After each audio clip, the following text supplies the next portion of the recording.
Can I hit it again? I just want to do that, that's all. All right, the time is now 7:20, and I just want to say good evening and welcome back to the December 5th Prince George's County Board of Education meeting. I am Brandon Jackson, Chair of the Prince George's County Board of Education. To hear the meeting interpreted live in Spanish, please call 508-924-5155. Again, the number to call is 508-924-5155. Please focus your attention on the screen to hear the announcement in Spanish. Hay una línea telefónica simultánea disponible para las personas que desean escuchar la reunión de la Junta en español. Si desea escuchar la reunión en español, llame al 508-924-5155.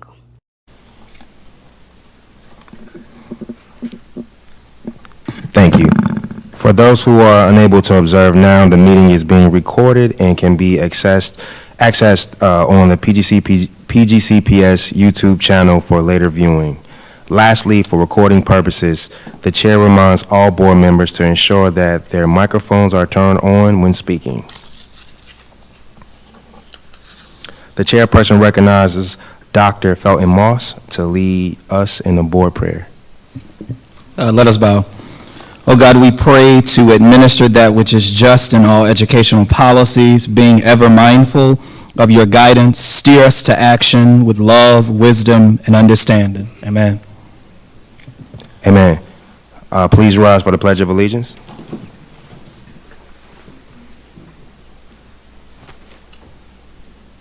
I pledge allegiance to the flag of the United States of America and to the republic for which it stands, one nation, under God, indivisible, with liberty and justice for all. Ms. Lopez, please call the roll. Mrs. Adam Stauffer? Here.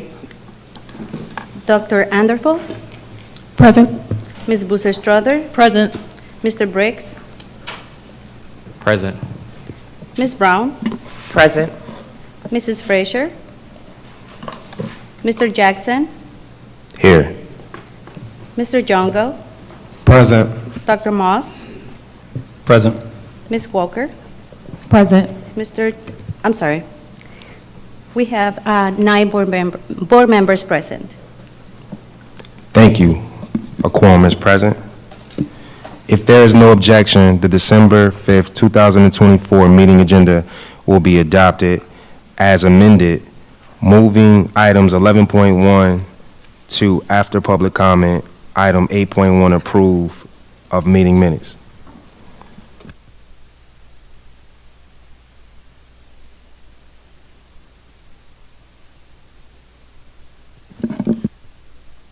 I'm moving item 11.1 to after 8.1 because we got started late. We want to have public comments come a little earlier today.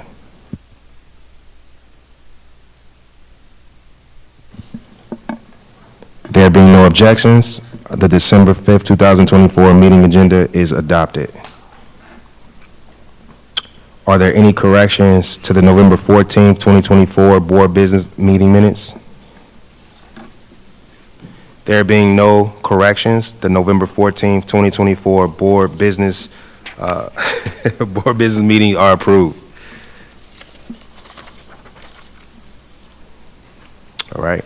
The chair recognizes the registered speakers for public comments. Registered speakers have 3 minutes to make their presentations and may not relinquish any part of their speaking time. The board will recognize your comments but will not address them. Speakers may not address individuals or issues with profanity or derogatory terms. You will be warned once. If you continue, your comments will be muted and you may be removed from the meeting. Speakers are encouraged to use titles rather than names. For example, chair, board chair, superintendents, principal, etc. There are 4 live public comments tonight. Our first speaker is Miss Teresa Smith, individual parental engagement. Good evening. I'm here today to speak on a topic that is essential to the success of our students, parent engagement. As we all know, parent involvement is a key factor in fostering both academic achievement and the development of social skills among scholars. However, while many parents want to be engaged with their children's education, not all feel welcome, appreciated, or understand the value of a true partnership between home and school. I've had the privilege of experiencing meaningful collaboration firsthand. I was personally contacted by an English language arts teacher to conduct a demonstration introducing a concept that the class was preparing to explore. This was an example of how home and school was a unified approach to learning. Unfortunately, not all schools foster this kind of connection. In many cases, the extent of parent involvement is limited to logistical duties like lunchroom supervision or field trip chaperoning. But we must recognize that parent engagement is about so much more. It's a critical part of a holistic approach to developing our scholars. Research consistently shows that when parents feel actively involved, they are more supportive, and this leads to better academic outcomes for our students.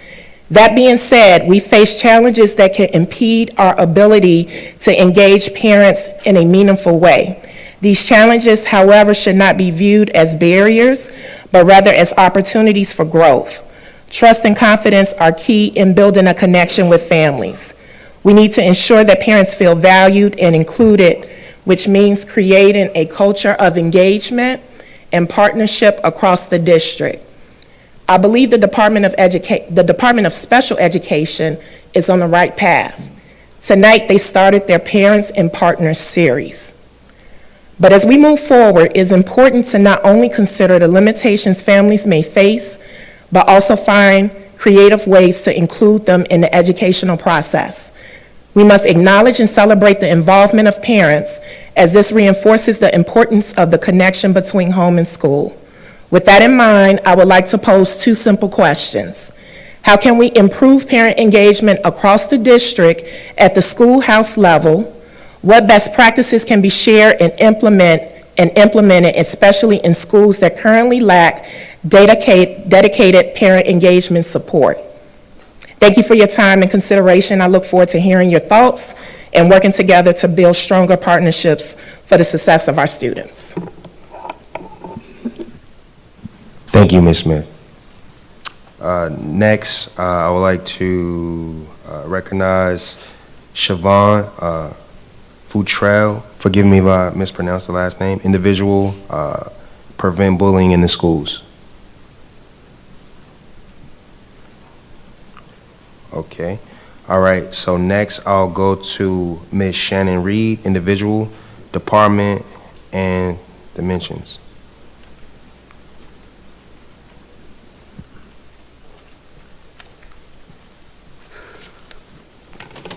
Good evening. When my youngest daughter walks across the stage as a graduate of PGCPS on June 2nd, 2025, I will celebrate and I will remember. I still remember the little jumpsuit she wore her first day of kindergarten. I still remember the checkered black and white dress she wore to her drive-up promotion ceremony from middle school during the pandemic. I remember the khaki skirt she wore on her first day of her senior year this year. Those memories are part of her story, but memories that solely focus on appearances avoid deeper internal realities. I wonder what focusing on shout-outs and unsung heroes says to students who are struggling socially, emotionally, and academically. Moreover, it's hard to believe you can see, hear, or feel, or understand the magnificent burden of teachers. Humble people changed their focus. In 2013, a student who failed my English 10 class was reassigned to me for the very next school year. She showed up committed and diligent from day one. I asked her, what happened? Her humility and growth were captured in her words. My mom was so sad, Miss Reed. Her failure developed depth and dimension in her. The other side of failure is achievement for systems and for students. Both need time, focus, intentionality, feedback, encouragement, and standards to develop. One of the reasons students have not developed the academic skills, social regulation, and emotional depth is the system has facilitated this. The 10 days of summer school nor the pervasive and extensive use of EOP or EVP have spurred growth based on the fact that the average English 10 MCAP scores from 2022 to 2024 were 45.1, 47.9, and 45.2. Kids learn what's important from adults. Many students would benefit from an all-year school year with 9 weeks on and 2 weeks off. Ignoring reality doesn't change it. Writer Isabel Wilkerson's insight about refusing to see goes beyond her discussion of American racism. She warns, choose not to see, however, at your own peril. The owner of an old house knows that whatever you are ignoring will never go away. Whatever is lurking will fester whether you choose to look or not. Ignorance is no protection from the consequences of inaction. Whatever you are wishing will go away will gnaw at you until you gather the courage to face what you would rather not see. People who refuse to see cannot be trusted beyond appearances. Another reason I will always remember the young lady who failed my class is her compassion. At the end of the class that day, that was completely quiet because students knew one of my loved ones passed away. She walked to the table where I was seated and asked, "Miss Reed, can I give you a hug?" She gave me a hug and every single student followed suit. Students often imitate what they see, good or bad. PGCPS has the opportunity to model developing depth and dimension beyond appearances. It just has to see and learn from its failures. Thank you for your time and attention. Thank you. Next speaker I want to recognize is Myrna Quinteros Grady, Latin American Youth Center President and CEO. Good evening, greetings, Chair Jackson, board members, and Superintendent House. My name is Lupe Quinteros Grady. I serve as the President and CEO of the Latin American Youth Center, a regional multi-service organization serving over 4,000 youth annually. In Prince George's County, we're known as LAYC, Maryland Multicultural Youth Centers, and we serve about 800 youth out of our Prince George's County site. We currently partner with 11 Prince George's County public schools, and through our community events, we serve about 1,800 community members. I'm submitting this testimony today in strong support of the MOU, LAYC Riverdale Hills and Prince George's County Public Schools. This MOU is a critical step to helping us move forward with the renovations that are much needed to continue to serve our children, youth, and families in an uplifting environment that is dignified. Originally built in 1957 as Riverdale Hills Elementary School, the 16200 Sheridan Street building was later repurposed to serve the community. In 2006, LAYC and the University of Maryland College Park partnered and partially renovated the building, leaving a large portion gutted and unfinished. LAYC received a bond bill and helped raise $1 million towards the initial renovation. It was in 2018 that the building was transitioned to Prince George's County Public Schools from the University of Maryland. Both the county executive, Angela Alsobrooks, and at the time also the CEO, Monica Golson, agreed to invest $15 million towards this renovation, outlined in this MOU that will include the build-out of a 15,000 square feet early child care center for 200 children. That's amazing. LAYC is currently waiting on an earmark request from Senators Van Hollen and Cardin that was submitted months ago for $3 million to contribute to the renovations of this building. For this particular site, LAYC has a team of 56 staff that includes 16 AmeriCorps members. Program services include year-round, after-school support, summer programs, SYP, wellness, HIV, STI testing, housing, promotores that are at 9 schools, GED classes, English classes for parents, community schools, college access, and diaper distribution. We all know that the pandemic exacerbated challenges our communities were already facing. Sadly, in the aftermath of the pandemic, through our direct services, we continue to see the demands continue to increase. And I know that you all understand the importance of these services. So I thank you, all of you, on behalf of the children and families in Prince George's County, and ask for your support in this exciting initiative. Currently, the state of the facility has created a challenging work environment. When it rains, leaks required for us to place buckets around the space, and during a recent storm, the ceiling in our AmeriCorps members collapsed. Our HVAC system requires rented units. We've spent about 45,000 temporary units, and most bathrooms lack hot water or are entirely non-functional, with only 4 out of 6 in operation. So by investing in this renovation, you're supporting the safety and well-being and the future of hundreds of youth and families and staff who rely on this space. Thank you for your time. Thank you. I want to thank you, former board member, for your service. Thank you. Thank you. There's one written comment. It is as follows. These written comments can be found on board docs. Kimberly Williams, individual, new business, students having access to pornographic websites and Instagram and other social media websites on their Chromebooks. We received no pre-recorded videos. Thank you for all of the comments. We will now move to item 9.1, PGCPS Spotlight. The chair recognizes Superintendent House for the PGCPS Spotlight. Thank you, Mr. Chair, and congratulations to you and Vice Chair, and welcome to our new board members as well. I'd like to turn everyone's attention to the screen as we'll provide a highlight in reference to our School to Work apprenticeship program. What will I do next? It's the question on the minds of all high school juniors and seniors as graduation gets closer.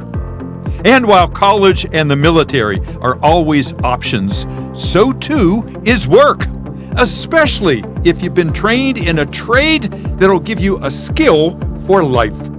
That's where PGCPS's School to Work apprenticeships with the building trades comes in. For students who are interested in carpentry, electrical, HVAC, masonry, and plumbing, the CTE Construction Trades Program, a prerequisite for apprenticeship enrollment, can be a good fit. It's never going to go away. You will always find it in any part of the world. You won't be running out of work anytime soon. I knew that I didn't particularly want to go to college per se. Like I knew that I had the grades and everything to do so, but I kind of, if possible, wanted to avoid like a lot of student loan debt and things like that. So I was like, let me try to find another route, and it kind of all panned out and worked out for me now. So I think it's a great program, and I think I was the first person to graduate out of it, I believe. Launched in 2019, PGCPS's CTE apprenticeship was the first in the state of Maryland. And in the past 5 years, the 21 students who have completed their coursework, put in the requisite hours of on-the-job training with the Building Services Department, and graduated from high school, are then eligible to be hired as full-time employees apprentices. Additional coursework and training will get the apprentice a coveted journeyman's license. If you don't want to go to college, because a lot of people don't like going to college, this is an awesome way to, learn about something, make money, especially because they're paying you, you're learning on the jobs. It makes me feel great, especially because as a woman, I am encouraging more young ladies from other schools that it's okay, you could always do a men's trade. Just go for it, It's okay to be scared, it's okay to be a little nervous, but there's always people here willing to help you, willing to teach you everything that they know. These students come in, they come into the program, they start off basically in a helper role type of position.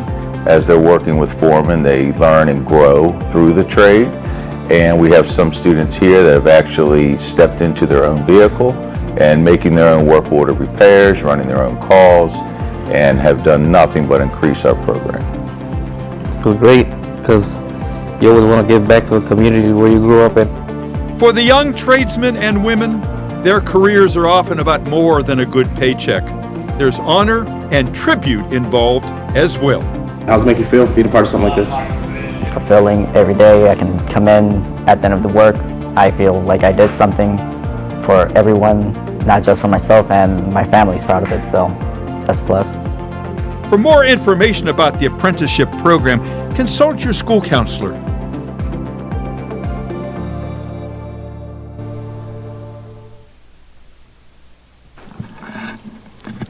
I want to say thank you, Superintendent House and the communications team, for that wonderful presentation. Now we're moving to 10.1, the report of the chair. Colleagues, please join me in welcoming our newly elected board members. And we can hold our applause to the end. Dr. Tiffany Anderville of District 1, Dr. Robin Brown of District 5, Dr. Felton Moss of District 7. Welcome to the team.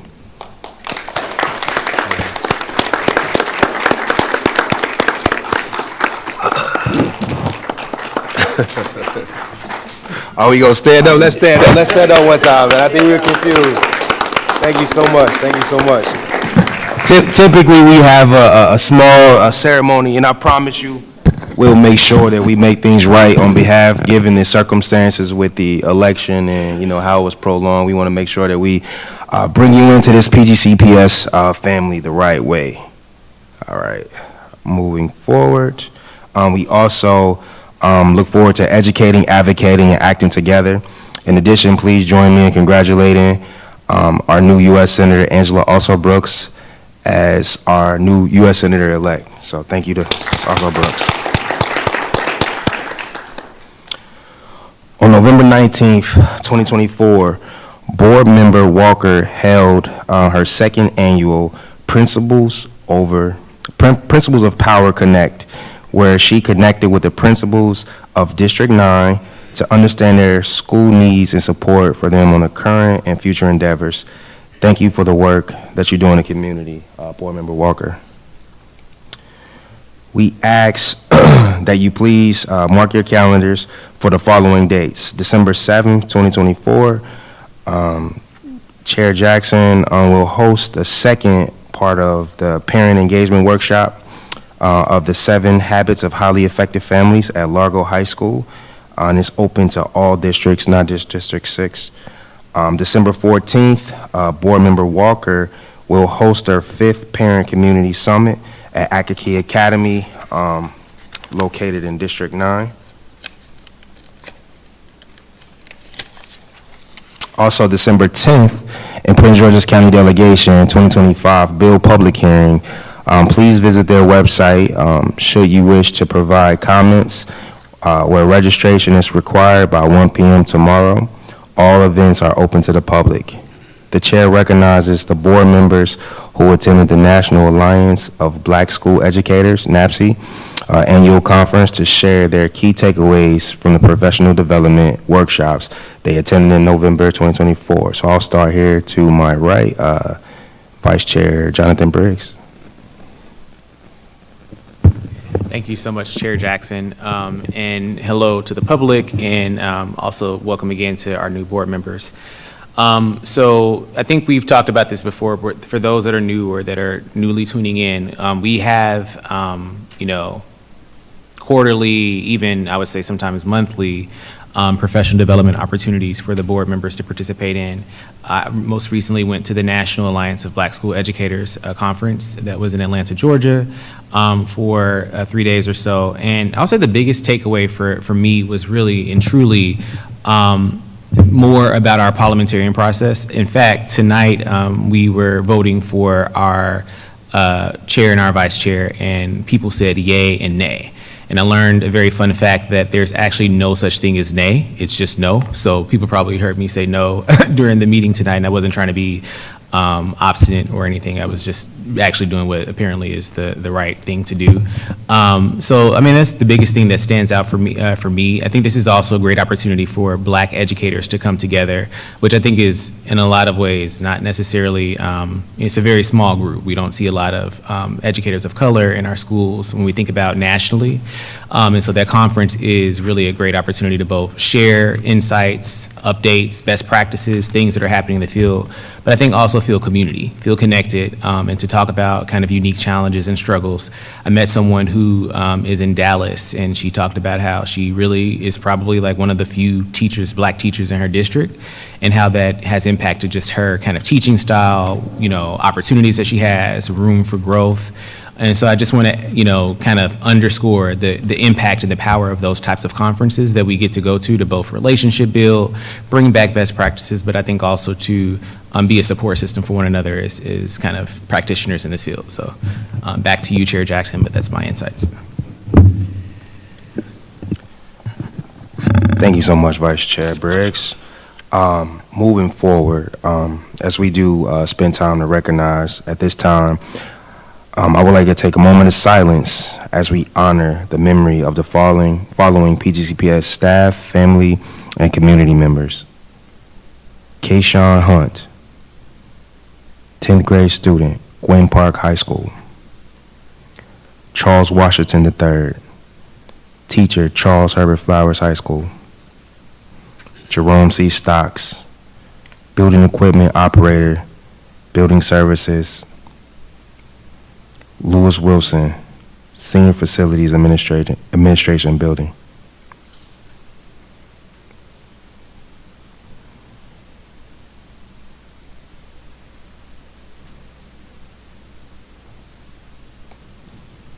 Thank you.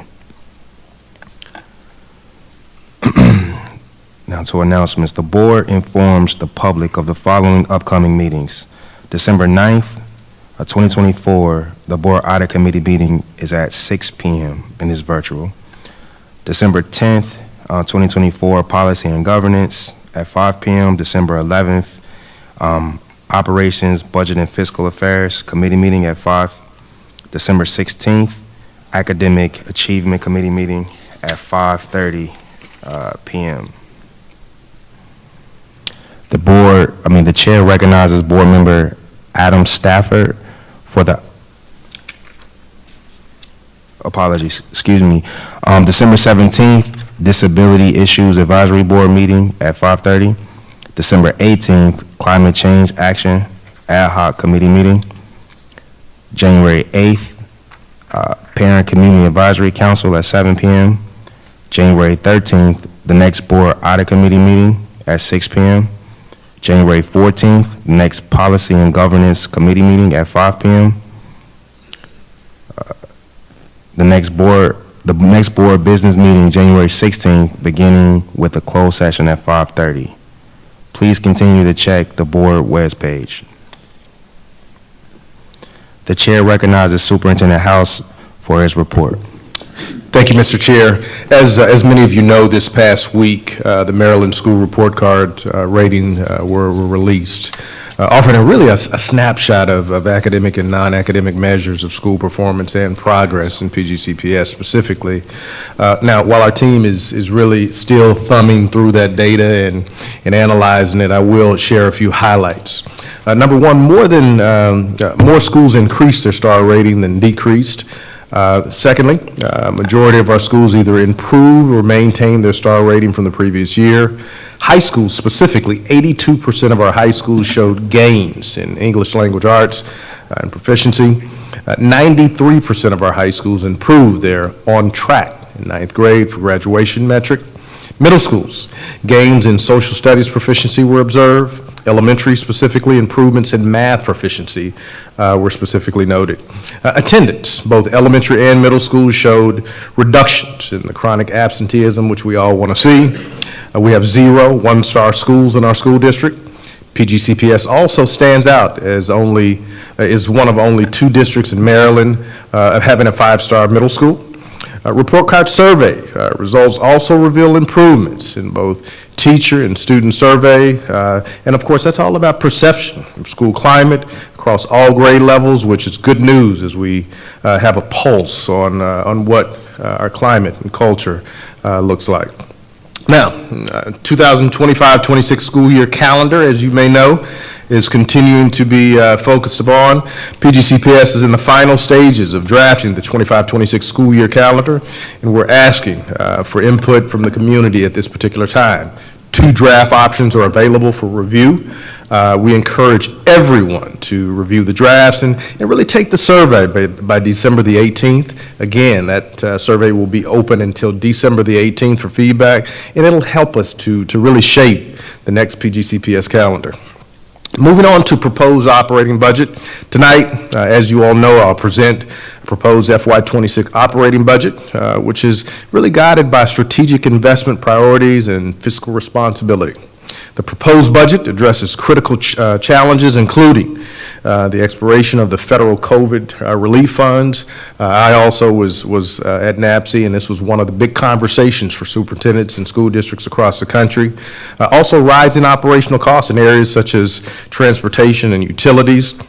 A projected $2.7 billion state deficit, requiring us to strategically prioritize and manage costs while maintaining the essential services that we know that are important for our students. Now, some key critical investments that we know we want to focus on include technology, building services, sustainability, safety and security updates that we have talked so much about, and employee compensation and staffing as well. Additionally, the proposed budget incorporates mandated funding requirements under the blueprint, additional staffing to support compliance, communication, and transparency, a commitment to meeting the state mandates while ensuring accountability and community trust. Finally, I'd like to share a brief presentation update around our school calming rooms. As you may remember, our former board member, Dr. Zipporah Miller, really focused on calming rooms, and she was an advocate of what this looked like and worked closely with our chief of schools, Dr. Rasheen Davis. Calming rooms really help, let's see if we can get our clicker to, Okay, we got it. Calming rooms really help students to learn, to self-regulate and cope through the stress and anxiety that they might be feeling. We are extremely happy, and I've had a chance to visit about 114 schools in PGCPS in my 18 months, and we're happy to share that 170 of our schools across the district have really opened up a calming room at some point in their buildings.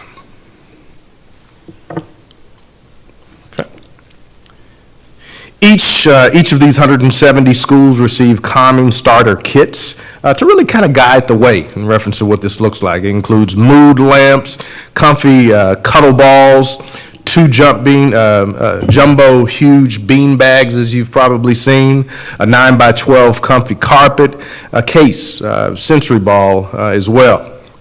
I'd like to share a few of those rooms so you guys can take a look at what they actually look like in our buildings. The first one here is, I believe, of Soto Sotomayor. The next one is Samuel Massey Academy. We'll move on to the next one, which will be our non-traditional middle school program. The next slide will be our non-traditional South program.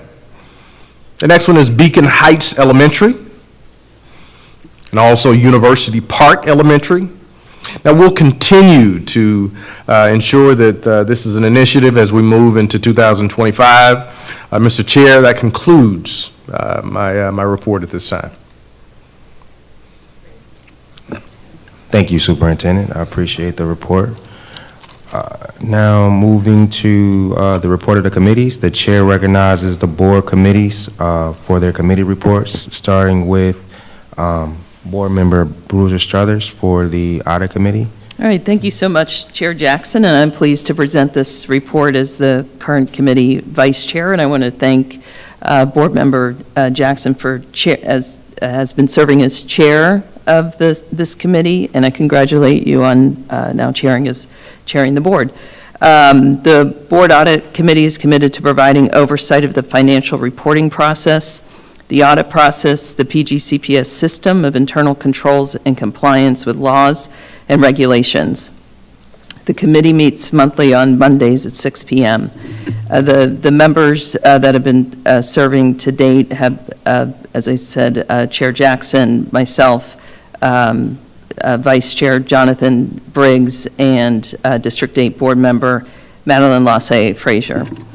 The primary purpose and charge of the Prince George's County Board of Education Board Audit Committee is to oversee various aspects of PGCPS financial activities and performance. The Audit Committee has the responsibility of financial reporting related to internal controls, risks assessment, independent and internal auditors, and ethics and compliance.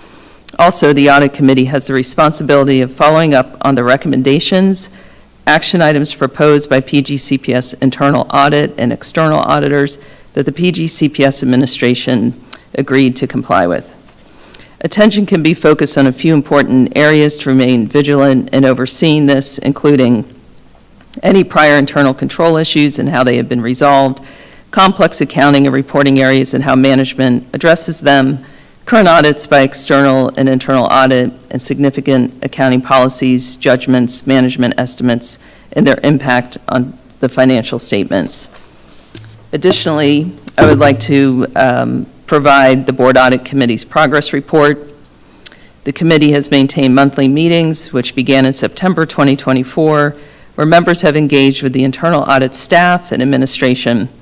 During these meetings, the committee has discussed the following topics: internal audit, work plan for school year 2025 in September, overview of internal audit and resources in October, and high school graduation rates and chronic absenteeism in November.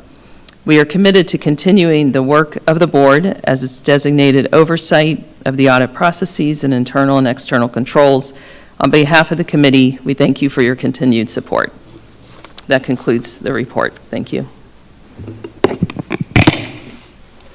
Thank you.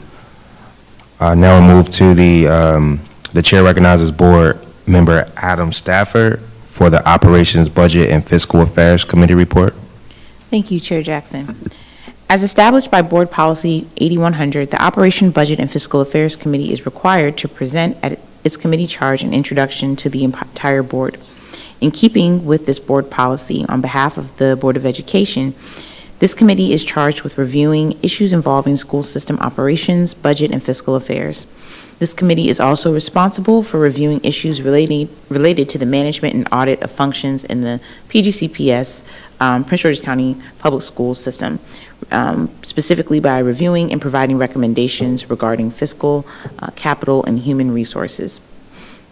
Specifically, this committee focuses on reviewing the board's operating budget, the capital improvement program, staffing plans, and allocations.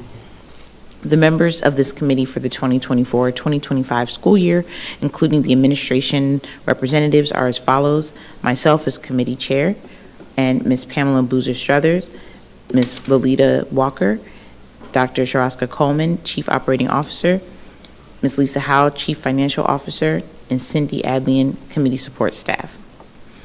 The committee meets once a month on Wednesdays at 5 p.m. The meeting dates and times can be found on our board webpage as they vary monthly, and we ask that you continue to check back for updates. We will be having those pop-up events again this year to support the board, to support the public in learning about the superintendent's budget. Beginning in August and ending in June 2025, the committee plans to review and discuss the following: budgetary matters and updates, the capital improvement plans and updates, blueprint school program updates, building services maintenance plan updates, transportation updates, safety and security, student information systems, sustainability, and resiliency. Additionally, a tentative non-binding work plan has been established, and this includes the anticipated dates for every discussion topic for the year. Thank you for your continued support. Thank you, Board Member Adam Stafford. Moving on to Policy and Governance Committee, the chair recognizes Vice Chair Jonathan Briggs. Thank you so much, Chair Jackson. In accordance with Board Policy 9340, and following suggestions are for board consideration. The following policies are being recommended for second consideration and policy enactment: Board Policy 8102, Officers; Board Policy 9500, Reform Governance Pay for Performance Rescission; and Board Policy 9265, Procedure for Evaluating the Superintendent of Schools Rescission. On behalf of the Policy and Governance Committee, I recommend the aforementioned policies for the board's consideration.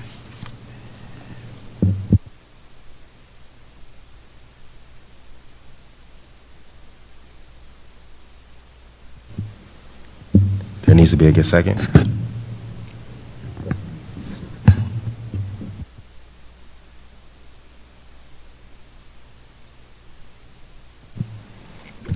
If there's no objections, we will approve the committee recommendations. There being no objections, they are approved. Moving on to 14.1. The chair recognizes Superintendent House for the FY 2026 proposed operating budget presentation. Thank you, Mr. Chair, and good evening again to all board members. Was there something? Okay, I'll give you a little time. No, it's all good. Understood. I was just going to say, board members, please note, this is just the presentation of the budget. The board will have the opportunity to ask questions and engage in dialogue at a budget work session. Just wanted to cover you on that one. I appreciate it. Absolutely. Absolutely. So again, good evening, board members, students, families, community, employees, just all of our stakeholders across PGCPS. I'm really pleased to present this evening's FY26 proposed operating budget. My focus areas for FY26 are really a continuation and expansion of key priorities within the Transformation 2026 strategic framework. For the budget proposal, those particular areas include literacy, continuing that leverage in science reading, really to move the dial, particularly with our early learners. Mental health is also a big piece of the pie. Continuing to focus on our students and ensuring that their mental well-being is being supported in the manner that it needs to be. Multi-language learners, providing ongoing support for students and families. Also students with disabilities, really servicing this growing population that really have a need in reference to their educational journey. Transportation enhancements, which you've heard quite a bit about, continuing here to really refine implementation prioritizations that recommend the enhancement of transportation service delivery. The focus areas and the budget proposal that we'll review this evening carefully considers the financial constraints of the FY26 dollars and still meeting the needs of our scholars in PGCPS. Now, before we get into the details of my proposed budget, it's important to first understand the impact of our funding from the federal, state, and county sources. The FY26 budget will really continue to be a challenging year. In addition to the uncertainty around the economy and the changes at the federal government, we're planning for the impact of a few different things. Number one, a continued decline in federal funds due to the expiration of COVID relief dollars that we all know so much about. The state facing substantial gaps between spending commitments and ongoing revenue, which really is expected to impact local school boards across Maryland. Balancing the impact of increasing costs for providing educational services while continuing to reset our budget and facing permanent reductions in our base funding during the FY25 budget cycle. Now, September 30th, actually, enrollment is the basis for our funding. And that's, pretty much the case for any school system across Maryland. This will help to determine the funding for FY26. Now, to be eligible for state aid, the students must be a resident of the state, enrolled in the school system, present one day in September, and have an appropriate vaccination. As you all know, that there's current legislation out there to support what that looks like as well. This actually has to be done in terms of vaccination by September 30th of each school year. So all of these things come into play in reference to budget in FY26. The chart that you'll see here outlines actual enrollment for the last 6 years. Now, what I will say, in working with my colleagues across the country, we've been fairly fortunate in Prince George's County to have a pretty steady enrollment. But what I will say is that there are a lot of uncertainties out there at the federal level as we transition, and this is something that we have to pay close attention to. K-12 enrollment, as you'll see, represented with the blue line, has remained steady over the last several years, but has not rebounded from pre-pandemic levels. Now, farm students count represented on the red line experienced a sharp increase, as you've heard. However, this count has really leveled off in the past couple of years. Farm students count is really used to determine our funding for compensatory education, as well as concentration of poverty grants also. Now, multi-learners, student population count shown in the green line, and special education student count captured with the purple line have really remained relatively flat compared to the prior year. Now, while our eligible student count has remained relatively flat, the per pupil amounts for each of our core state aid programs are increasing for over the FY25. I'll discuss a little bit more detail in the coming slides of really how these funding amounts are going to be utilized and have been utilized in the past. Now, let's really take a look at the impact on our projected unrestricted, and I repeat, our unrestricted operating revenue for FY26. Now, I want you to keep in mind that these projections will change based on wealth equalized data and other formula variables, which really won't be available until the preliminary state aid calculations have been released in January. So those we don't have, but we're looking forward to getting those calculations in as soon as possible. Now, furthermore, based on the looming state deficit that we've heard so much about, we anticipate likely funding impacts to the major state aid programs to be outlined in the governor's budget. And that's also going to be proposed in reference to legislation during our upcoming General Assembly sessions as well. Now, foundation revenue, which is our largest funding source, is really increasing over about 5%, primarily due to the increase in our per pupil funding amounts that we received and reviewed earlier. Now, comparable wage index funding is for the regional difference and cost to hire personnel, of course. Now, this funding calculation is based on the foundation formula and really predefined multiplier, which is decreasing for FY26. Important to remember and think about. The result is a smaller increase in the CWI funding than the increase in the foundational revenue or the foundation revenue. Now, compensatory education, multilingual learners, special education, pre-K, have all increased commensurate with the enrollment count and the per pupil funding amounts previously discussed just a little bit ago. Now, overall, our state and local share of the major state aid funding is increasing again by 5% based on the current assumptions. Now, as detailed later in the presentation, we're going to be requesting additional county sources of about $4.6 million, really to fully fund the integrity and compliance office mandated by the county, as well as funding to support the expansion of our sustainability and resilience function, which is really a priority of the county, school district, and the community as a whole. Furthermore, we're anticipating a $2 million increase in the interest income under the board sources. Now, the projected increase in state aid, county, and board sources are offset by the decrease in use of fund balance of our 2026 FY 2026. This particular increase represents year 4 of the plan to use fund balance through FY 29 in order to stabilize the impact of salary increases in the current negotiated agreements. Now, furthermore, it's important to know and realize that a portion of our fund balance will be used to cover one-time investments in technology, which will really help us to review what it is that our children need. I'll go over that a little bit more in the presentation. Now, with the small 4% increase in our total unrestricted revenues, our required expenditures are expected to outpace this increase.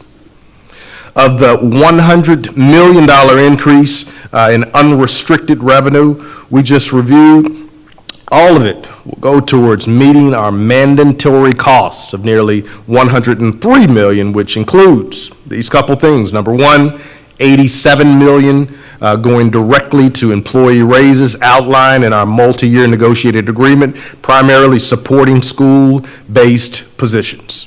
Second thing is another $15 million that will cover the other post-employment benefits, liability payments that are also removed from that was removed from the prior budget during last year's reconciliation and must be reinstated moving forward.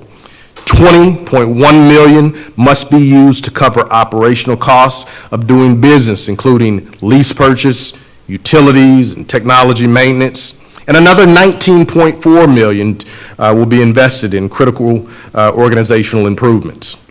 These expenditures really will change the result in an initial FY26 budget deficit of over $42 million. Now, most of our resources are invested in recruiting, developing, retaining world-class talent to really provide the quality instruction and support which all of our scholars need, deserve, and our community wants. Now, in my proposed budget, we continue to prioritize our commitment to competitive compensation for our employees. FY26, we'll also be negotiating that cost of a living adjustment that we know our employees want and deserve. Except the SEIU, which will already has a ratified agreement ending June 30th, 2026. Now, negotiations are ongoing for ASP and will be beginning in early 2025 for Local 2250 and PGCEA.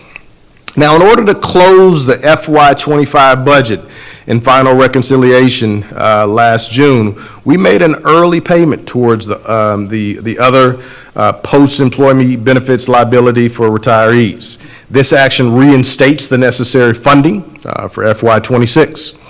Now, starting in FY23, kind of backing up, the blueprint mandated pre-K funding to be passed through the eligible pre-K providers. Furthermore, in FY24, the blueprint requires each school or each school district really to distribute per pupil funding to the county's local workforce development board. Now, the increase in this contribution to the Blueprint partners for FY26 approximates to be about $727,000.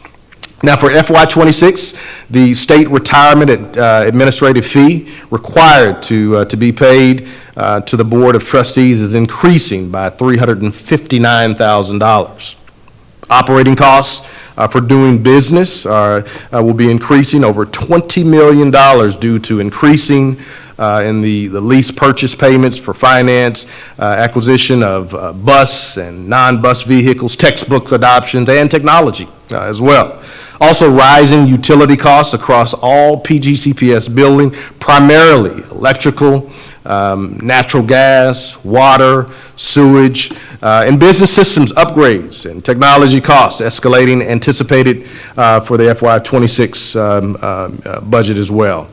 Now, in addition, $19.4 million has been budgeted for the organizational program enhancements as detailed on the following slides.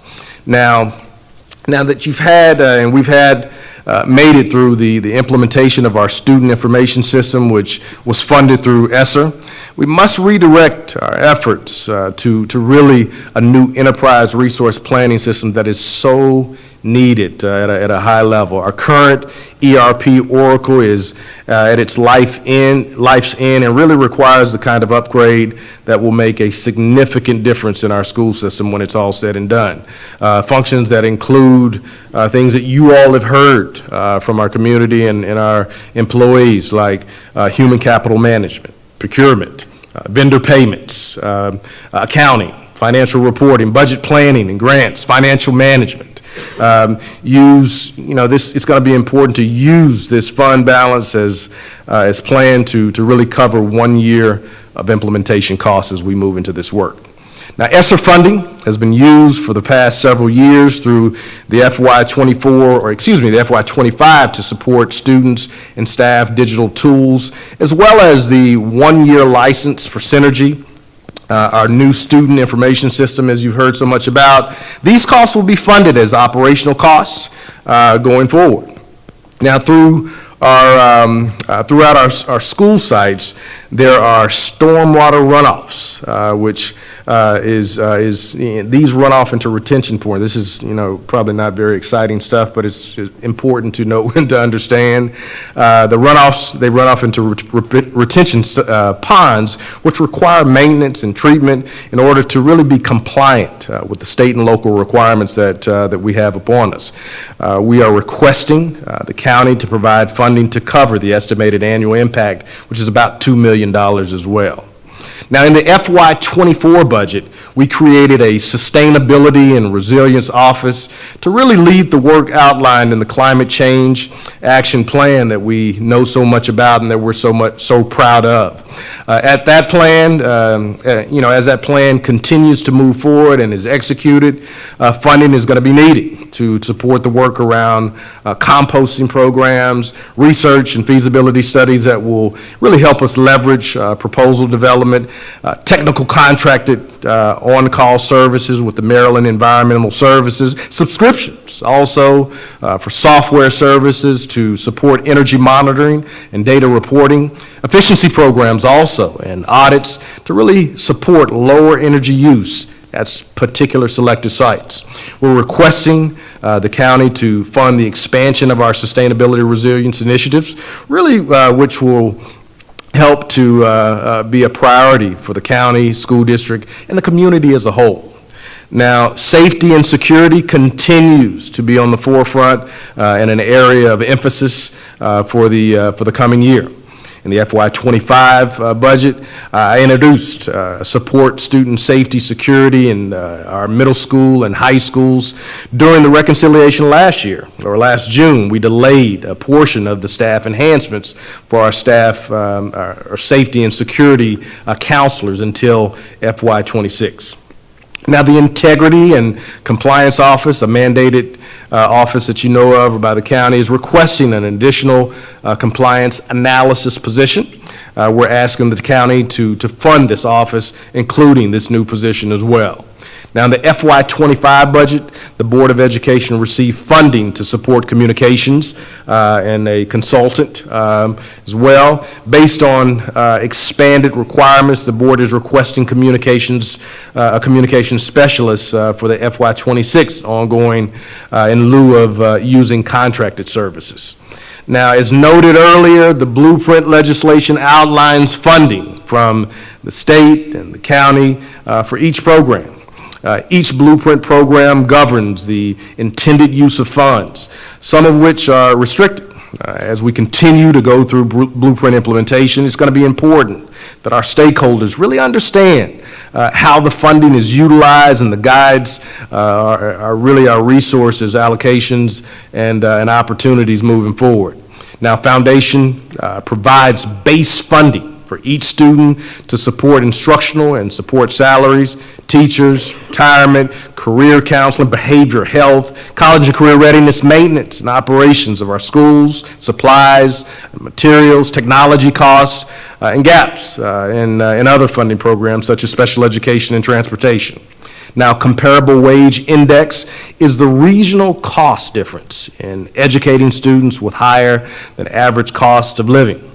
This funding can be used towards the same efforts as foundation funding.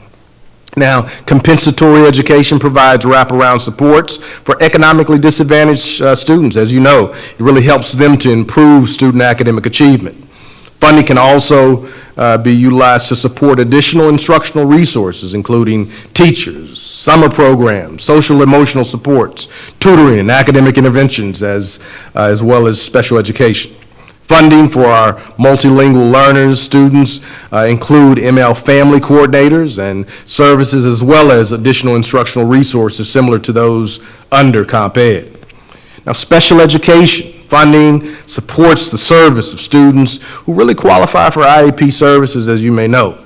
SPED funding is not sufficient to really cover the costs, which are more than double the funding that we receive. And that's a significant piece that we have to pay close attention to. It's a challenge in reference to the dynamics across all LEAs, quite frankly, in the state of Maryland. This shortfall is really covered with foundational Comp Ed and ML funding. Now, pre-K funding is received for 3- and 4-year-olds enrolled in full-day programs and meet income eligibility requirements, as you know. Eligible programs may also include our publicly funded private providers. In addition to the unrestricted Blueprint program funds, we also receive funds which are restricted to use support. Similar to post-college and career readiness pathways, also instructional support for K-3 struggling learners, and also a performance-based career ladder, which currently includes funding for national board certification, as you may be aware. Now, for each of the Blueprint programs we receive, we just reviewed, the legislation mandates, I repeat, mandates that the county board shall distribute the minimum school funding amount of 75% or 100% of the applicable program to the schools. The remaining 25% can be used to supplement other programs such as SPED, transportation, both programs of which have costs in excess of the funding that we, of course, receive, that shortfall. As well, it helps to cover essential central office costs that we know that we have. Now, as our student demographics drive the funding for each school, as we just reviewed, we really invest directly into instruction. Programs and other supports for our students will continue to be very, very important.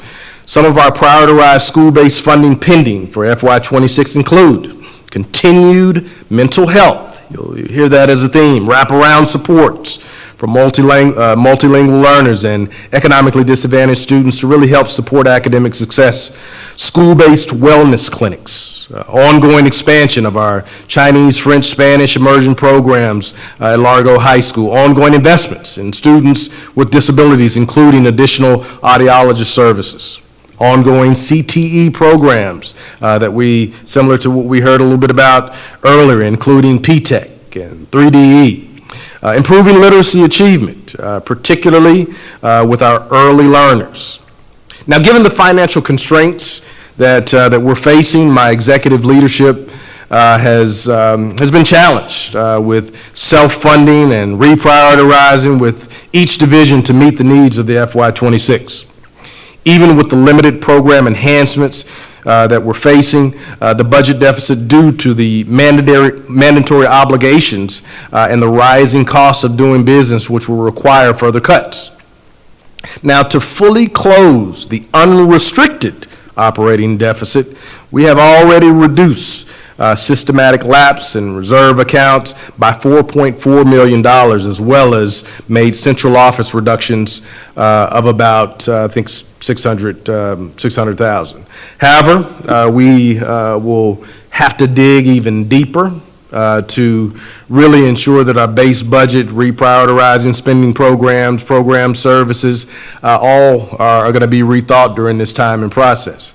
Now, over the next couple of months, we will go through the exercise of identifying further cuts of approximately $37.3 million as we move down the road. Now, as I close out my presentation, please be reminded that the FY 2026 budget book, which will include more details to supplement what I've shared this evening, will be posted to our PGCPS website December the 6th, 2024.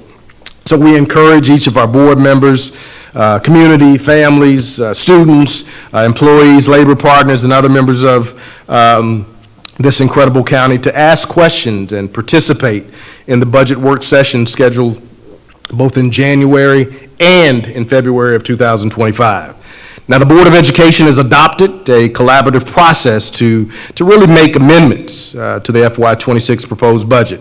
Details that process this will be outlined at our upcoming Operations and Budget and Fiscal Affairs Committee on December the 11th. Now, my team and I, we really look forward to working closely with all of our stakeholders throughout the remaining process. Mr. Chair, that concludes my report. Thank you, Superintendent. Now we're going to move forward to the consent agenda. And can you present the items 15.1 through 15.3 or board approval? Thank you, Mr. Chair. Thank you. As you indicated, items 15.1 through 15.3 are on the consent agenda, require approval. 15.1, which is a report from the House Bill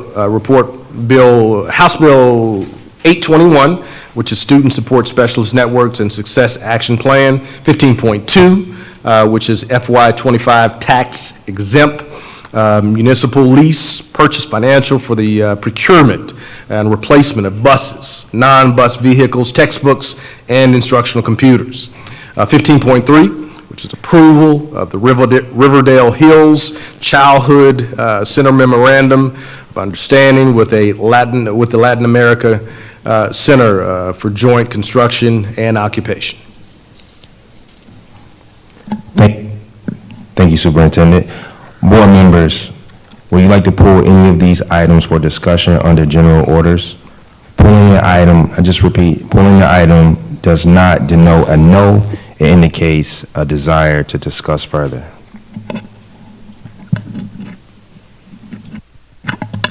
If there is no objection, the consent agenda items 15.1 through 15.3 will be adopted. There being no objections, the consent agenda 15.1 through 15.3 are adopted. Moving on to unfinished business, there is no unfinished business.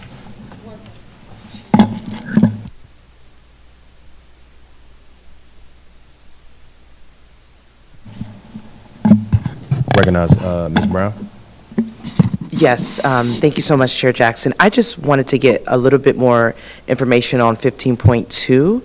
If you can kind of elaborate on that, please. Thank you.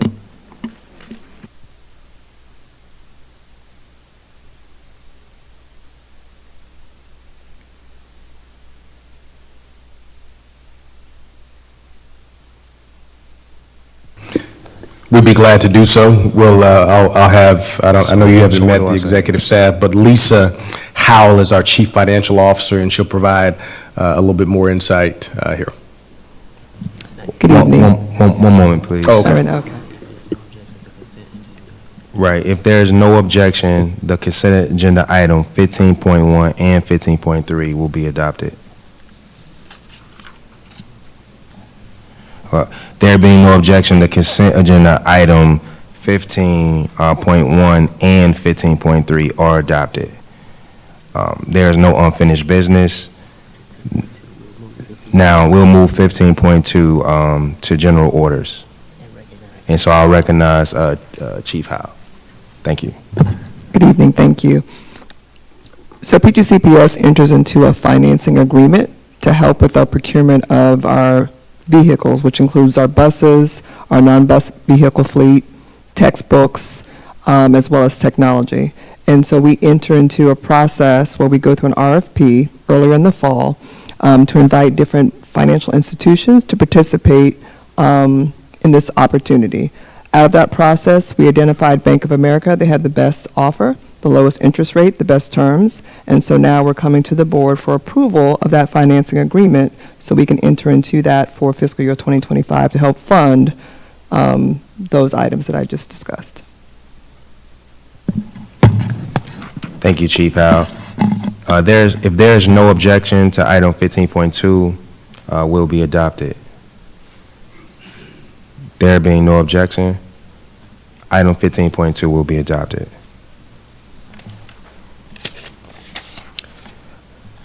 Now moving on to 18.1, is there any new business?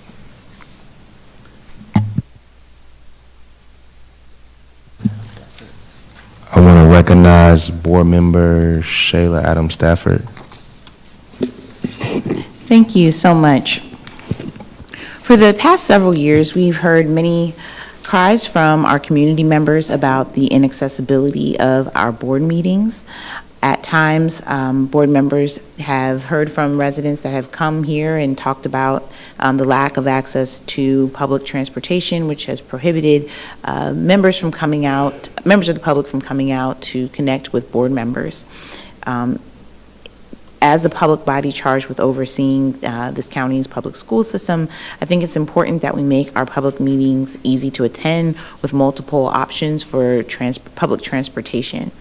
With that being said, I would like to move that we initiate a pilot to temporarily relocate 3 of our upcoming meetings to the Wayne Curry Administration Building, specifically the hearing room, and work with the staff there to hold meetings in a location that is more accessible to the public. Thank you, Board Member Stafford. Can you repeat the motion? I move that we initiate a pilot to temporarily relocate our meetings to the Wayne Curry Administration Building, specifically to the hearing room, and that our board staff would work with their staff to coordinate 3 meetings. The dates, sorry. So the dates are January 16th, February 27th, and March 27th.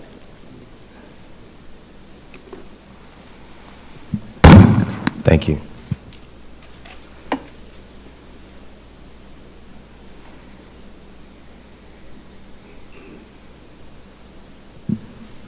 The question is, shall the board, make sure we got your motion right, initiate a pilot to temporarily relocate our board business meetings to the Wayne Curry building, Wayne Curry building? Thank you. Is there any discussion? So I have Dr. Moss. Yeah, I just want to thank Board Member Adam Stafford for bringing this to the board. I think, one of the things we consistently heard, particularly when I was running for office, was the inaccessibility of our board meetings. And as we think about our board meetings and making sure we meet the diverse needs of our constituents, moving them is, I think, is super important. I hope at some point and at some juncture in this board's relationship with its constituents that we would move aggressively to even go further and move into our individual communities to have forums to be able to take our board meetings to the folks that we directly serve. I think folks worked really hard to ensure that we had a board that were elected by the people. I think we have a responsibility to take this board to the people. Most interestingly, I read an article, it's the professor in me, talking about deliberative education, and boards build trust and confidence by going into the communities with folks. And I think one thing that we have to consistently do in this community is continue to build a confidence and respect of our communities and citizens. And I think that begins by taking the meetings to our constituents. And I think this is a step in the right direction, but I would hope this board would go even further and perhaps have a board meeting, down in Suitland at some point. But that's not the motion today, but I live there, so I want to make sure I hold up the bloodstained banner of Suitland when we make these decisions. But thank you, Board Member Adam Stafford, for your motion, and I look forward to supporting it today. Thank you. Board Member Boozer Struthers. Yeah, thank you so much, and thank you for the motion. We did previously used to have the what at the time was 3 in-person budget work sessions and hearings in the 3 areas of the county.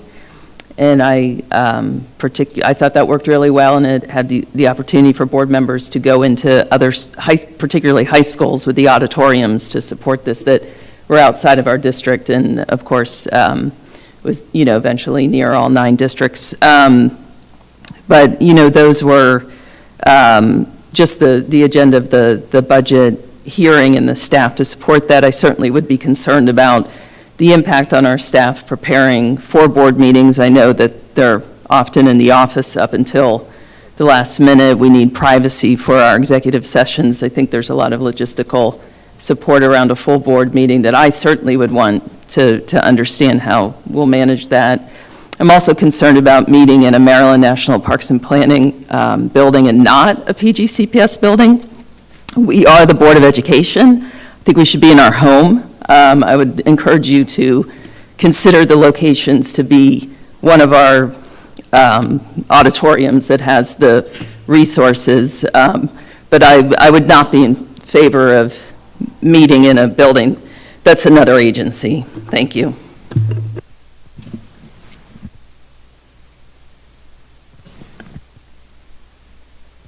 Here I have everybody switched around, but I think this is Walker.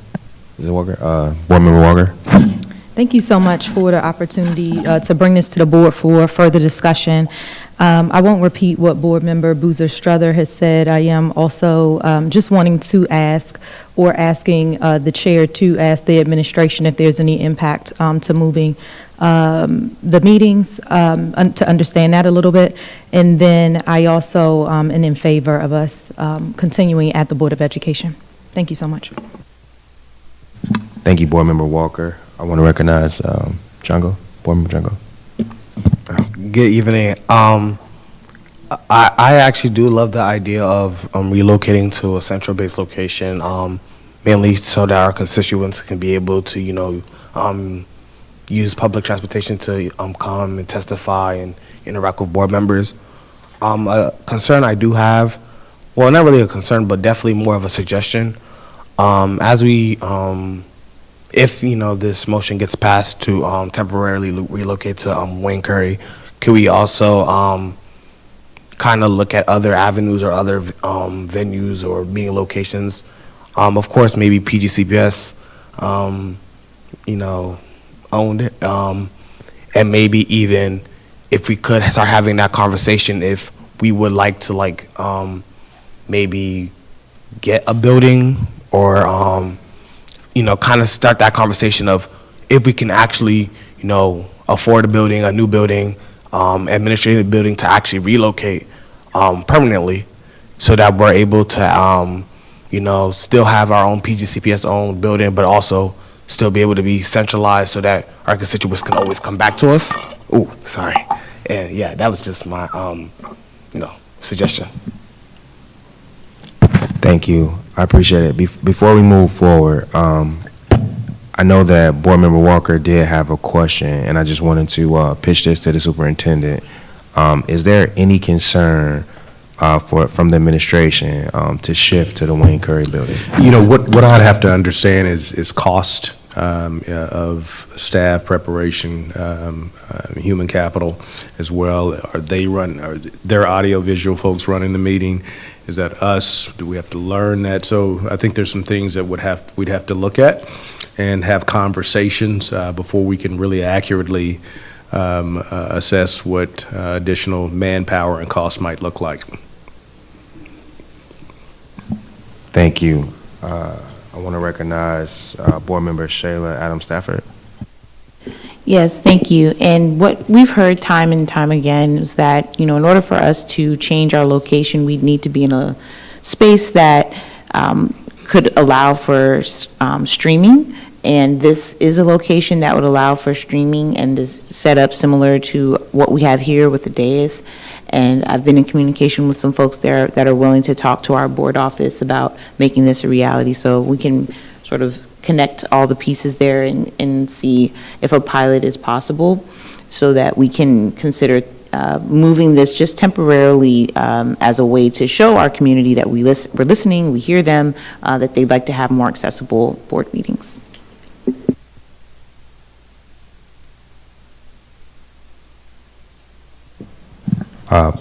Round two for Board Member Walker. Yeah, absolutely. I was wondering if Board Member Stafford would be amenable to allowing that discussion to happen so that then we could come back and revisit your motion. So the discussion I'm talking about is the one you just noted, that there's people in Wayne Curry that's available to talk to the superintendent and his team, let him do the work that he needs to do, and then come back to come to this vote. I would say we can pass this vote, and then the discussion can occur, and then they can bring back to us before the 17th whether or not it will be possible.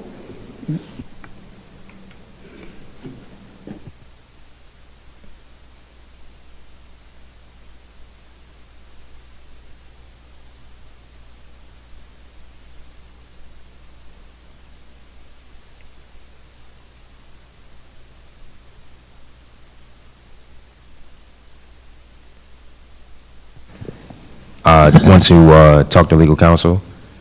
Brad, if this change in our location, would that be compliant with, with our board policy for notice for 116? So, Mr. Chairman, you are obligated to comply with the Maryland Open Meetings Act. And part of that compliance is that you have to notify the public of where your meeting is going to be. I'd have to take a deeper dive to see if there's any case law that would prohibit the move. Certainly would like to come back to the board. I think it's something that we need to look at holistically from a policy perspective. I work with the superintendent's office to see if our policy would support that. And then I think if the superintendent would be amenable to doing his preliminary investigation, we could get back to you collectively with with an answer to that particular question. So, Quick follow-up question. So if Board Member Stafford was amenable to moving the 116 date and starting in 2/27, would that be more in compliant? So did we already publish the 16th date, Mr. Fitzpatrick, as a meeting here? While the 16th date hasn't been published, I am thinking off the top of my head of the requirement in our policy to notify the public X amount of days or maybe even weeks in advance before we change it, because our policy requires that we have it here, physically here, and we have to notify the public X amount of days or time before that meeting, before we can move it. Right. And again, our policy just has to conform with the Open Meetings, Open Meetings Act. So, but again, I think that from what I've heard, there are a number of other considerations, including the policy, that I think the board should look at holistically and get some answers to. It clearly it isn't impossible. I think there's precedence with the board having had hearings at high schools in the past, some of which I've attended as a citizen, and I do think they were helpful, for sure. And Mr. Chair, just may want to note that it might be an opportunity for the board to take a look at Board Bylaw 9360 that spells some of this out as well. Gotcha. Thank you so much. I want to recognize Dr. Moss. Thank you, Chair Jackson, for the acknowledgement. It appears that we've spoken in hypotheticals a bit. With respect to the council, it would help me in this decision-making, which I hope we can make tonight, to actually cite the respective case law and board policy in this particular setting. I think we've spoken around those particular policies. I believe our superintendent just cited another one. If we could actually have that cited or handed to us in present state. In addition to that, if the Open Meetings Act, I'm curious if it just speaks to notification in that time frame, and then how much time do we have to notify with respect to where we are today? So would we be in compliance if we did it tomorrow morning at 9 a.m.? So I think it would help me if we actually cited the respective laws and cases that we are continue to toss around. Right. Thank you, Dr. Moss. I want to recognize Board Member. Yeah, point of clarification. Are we talking about the Wayne Curry Sports and Learning or Wayne Curry Council building? I just heard which building are we talking about? The Wayne Curry building. The administrative building? Administrative well, building, yes. Okay, absolutely not. We are the Board of Education. All right. Legal counsel, I think that Dr. Moss was waiting on something. And Dr. Moss, I just don't have, at this point, I don't have access to do the research at the case law, to pull the case law at this point, at this moment. But your point and your question regarding if we were to have a meeting, do we have to provide advance notice of that meeting in compliance with the Open Meetings Act? Yes, at least a minimum of 24 to 48 hours, yes. So we would be, if we had that meeting tomorrow, we wouldn't be in compliance if we posted notice now. But if we were to have it sometime next week and we posted notice, absolutely. As it relates to the policy, though, again, I need to just look at some case law and some precedents as it relates to our policy and the requirement to have the meetings here in Upper Marlboro at the Sasser Administration Building, and the board bylaw, quote-unquote bylaw regarding that. Have there been deviations in the past? Yes, there has, but those were for hearings, not necessarily a board meeting. So we just need, I don't have, because this is the first I'm hearing of this, I did not prepare any research with regard to this particular question. And I'm more than happy to do the research and get back to the board. Thank Chair you, Jackson, I have a follow-up if it's not. Yeah, go ahead. I guess my follow-up question is, for my own clarity and understanding, with what you know today, the requirement is 48 hours, 24 to 48 hours of notice. And we are far beyond that if the meeting is January 16th. Yes. Hold on, before you comment, I think Ravel has something to say. So Mr. Farrar talked about Open Meetings Act and left it open for case law for board policy.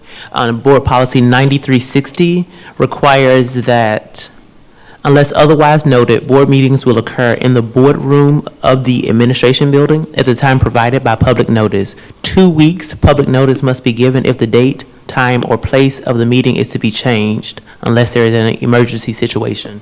And it goes on. Thank you. I think that answers both of my questions. Thank you all. Okay, so somebody else got a 16. That's most. All right. So the question is, shall the board initiate a pilot to temporarily relocate our meetings to the hearing room of the Wayne Curry Administration Building for 227 and 327 and the April board meeting? Board staff should work with administration to coordinate this pilot. Ms. Lopez, please call the roll. Mrs. Adam Stafford? Aye. Dr. Anderful? Aye. Ms. Boozer Strother? No. Mr. Briggs? Aye. Ms. Brown? Abstain. Mr. Jungle? Aye.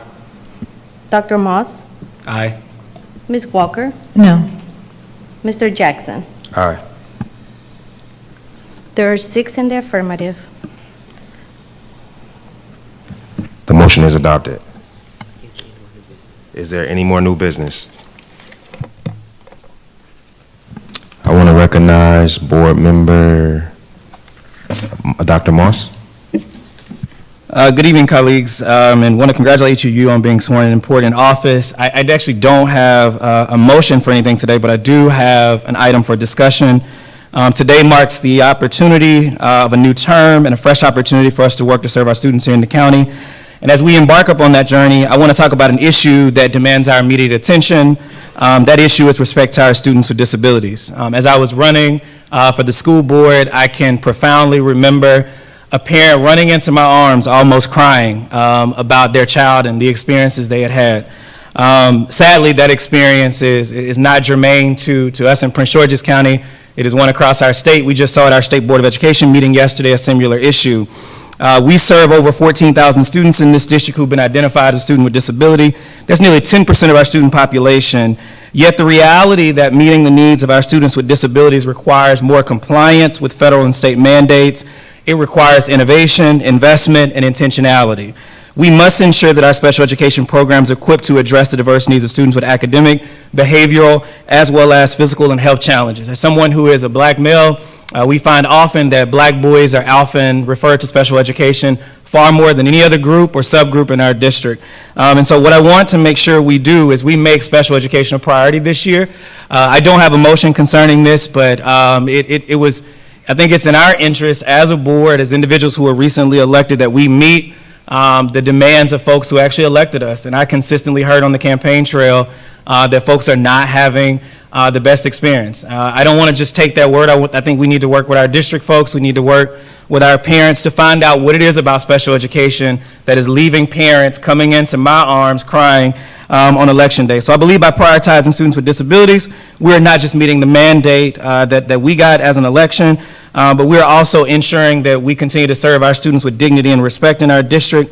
I hope we can move swiftly and deliberately very soon to ensure that our most vulnerable populations have what they need. I want to urge my colleagues and the district leadership to work together very quickly to ensure we meet the needs of our diverse learners throughout the district. Again, I don't have a motion tonight, but I did want to raise this issue, and I want to challenge our leadership, our superintendent, and our folks who are on the dais with us to make sure we prioritize our students with disabilities. I think it's important. I heard the great work we've done to improve outcomes for all of our students in our district, but this particular subgroup, I think we need to spend more time and attention on. And it's not just germane to Prince George's County, it's across the state. So just want to thank you for your time and attention. I look forward to working with my colleagues and engaging in robust, rich discussions around this topic. Thank you, board member. The next person I want to recognize is board member, no? Okay, is there any more new business? Nope. All right, we want to thank you all for joining us for tonight's meeting. To our online viewers, thank you for watching. There being no further new business, the time is now 8:49, and the December 5th, 2024 Prince George's County Board of Education meeting is adjourned. Enjoy your holidays, everyone. Good night.